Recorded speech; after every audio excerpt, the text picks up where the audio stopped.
অসাধারণ ডিজাইন এবং 108 মেগাপিক্সেলের মতন পাওয়ারফুল ক্যামেরা এবং সুপার অ্যামোলেড ডিসপ্লে থাকার পরেও আমি বলতে বাধ্য হচ্ছি এখনই রেডমি নোট 13 5G এই ফোনটাকে কিনবেন না। শুধুমাত্র দুটো কম্প্রোমাইজের জন্য এই ফোনটাকে এখনই কেনা আপনার ভুল সিদ্ধান্ত হতে পারে। তো রেডমি লাভারদের একটা কথা বলছি, আমার জন্য কমেন্ট বক্সে ভুলভাল কমেন্ট না করে আগে এই ভিডিওটি সম্পূর্ণ দেখবেন, তারপরে আপনারা সিদ্ধান্ত নেবেন যে আপনারা রেডমি নোট 13 5G এই ফোনটা কিনবেন কিনা। অবশ্যই এই ফোনটার বদলে কোন ফোনগুলো আপনাদের জন্য ভ্যালু ফর মানি ফোন হবে সেই ফোনগুলোর লিস্টও জানিয়ে দেবো আমি এই ভিডিওর শেষে। তো ওয়েলকাম বন্ধুরা, আশা করছি আপনারা সবাই ভালো আছেন। আপনারা দেখছেন টেকটিক্স, আমি দীপঙ্কর আশা করা এই ভিডিও শুরু করছি।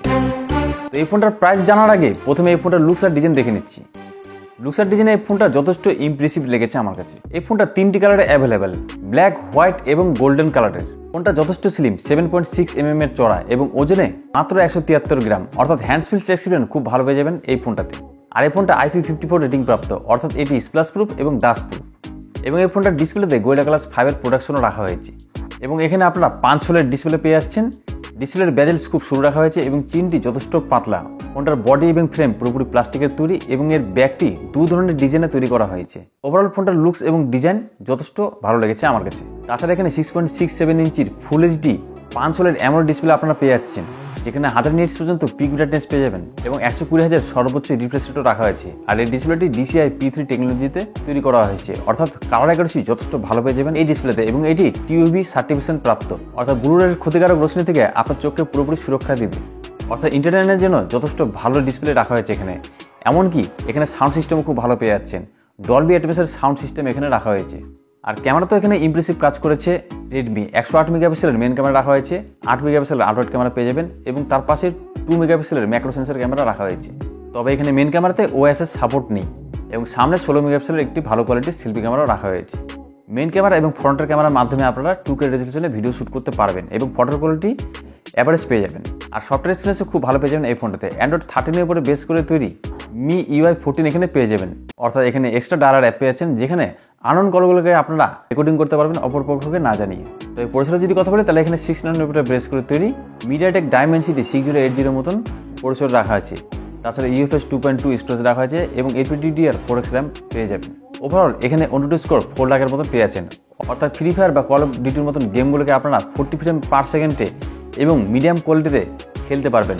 খুব ভালো কোয়ালিটিতে এখানে গেমিং আশা করবেন না, এমনকি বহুক্ষণ গেম খেলার পরে এখানে হয়তো গ্লিচ বা ল্যাগ দেখতে পারবেন। অর্থাৎ আমি বলতে বাধ্য হচ্ছি এই ফোনটা কোনো মতে একটি গেমিং ফোন নয়। এবং এখানে 5000 mAh ব্যাটারি রাখা হচ্ছে, 33 ওয়াটের চার্জিং সাপোর্টও পেয়ে যাবেন। 33 ওয়াটের চার্জারটি অবশ্যই বক্সে পেয়ে যাচ্ছেন এবং এখানে সাইড ফিঙ্গারপ্রিন্ট আলোক স্ক্যানারটিও পেয়ে যাচ্ছেন। তো এখন কথা হচ্ছে এই ফোনটাকে আমি কেন কিনতে মানা করছি। এই ফোনটাতে আমি দুটো কম্প্রোমাইজ দেখেছি।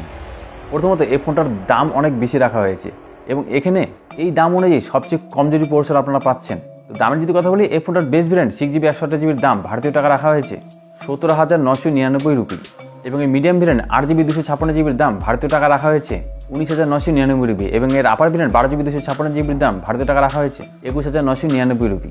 সবগুলো ভ্যারিয়েন্টই আপনারা 1000 টাকা ব্যাংক ডিসকাউন্টের মাধ্যমে কিনতে পারবেন। অর্থাৎ এই দাম অনুযায়ী আপনারা যে প্রসেসর পাচ্ছেন সেটি কোনো মতে মেনে নেওয়া যায় না।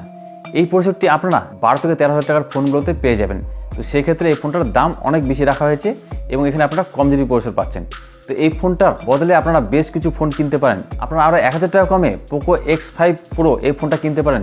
স্ন্যাপড্রাগন 778Gর মতন ভালো কোয়ালিটির গেমিং প্রসেসর পাচ্ছেন এবং আরও 2000 টাকা কমে iQOO Z7S এই ফোনটা কিনতে পারেন, যেখানে বেস্ট কোয়ালিটির ক্যামেরা, ডিসপ্লে এবং স্ন্যাপড্রাগন 695 মতন ভালো কোয়ালিটির প্রসেসরও পাচ্ছেন।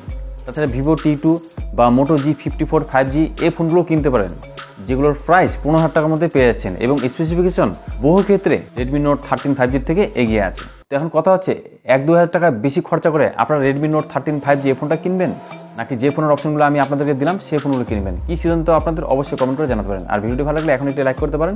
আর চ্যানেলের নতুন ভিডিও দেখছেন আমার, তাহলে চ্যানেলটিকে এখনই সাবস্ক্রাইব করতে পারেন। তো আজকে ভিডিও এখানে রাখছি বন্ধুরা, দেখা হবে আপনাদের সাথে নেক্সট কোনো ভিডিওতে। আজকে